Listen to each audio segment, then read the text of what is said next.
Hey, welcome back to ClearSpot. Your modules are rated 500 watts. In the field, you rarely see that number on a sustained basis. Sometimes the gap between rating and reality looks huge. This is one of the most misunderstood issues in solar operations.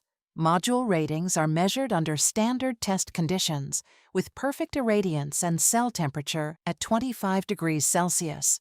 Your plant lives in the real world, with heat dust shading mismatch clipping and outages.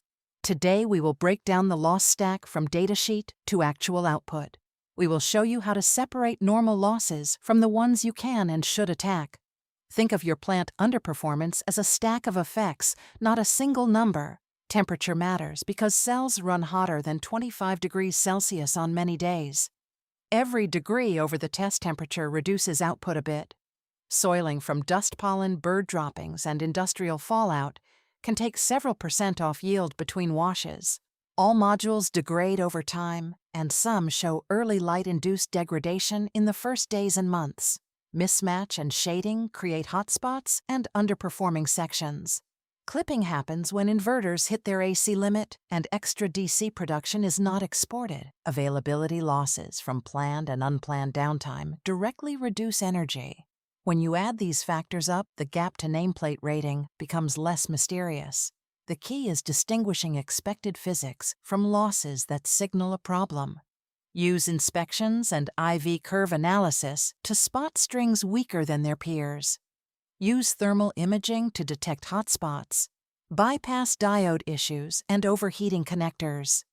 Benchmark performance against a good energy model that accounts for local irradiance temperature and design. If your actual output aligns with a realistic model, you are mostly seeing normal behavior. If it does not align, you have a hunt on your hands where recoverable yield lives. Overestimating soiling losses can lead to overwashing and wasted money and water. Ignoring mismatch or shading can let chronic underperformance persist for years. Failing to separate grid outages and curtailment from internal faults will misattribute the cause. Compressed investor reports that show a single number hide warranty claims contract relief and targeted investments. Build a realistic expected energy model with proper assumptions for temperature soiling and design. Flag high uncertainty categories for deeper investigation, like soiling mismatch and availability. Target field campaigns such as thermal scans IV curves and SCADA reviews where model and reality diverge most.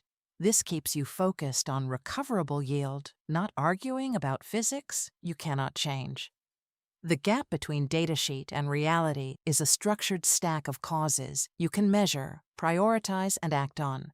Your next step is to benchmark your plant against a realistic seasonal performance expectation.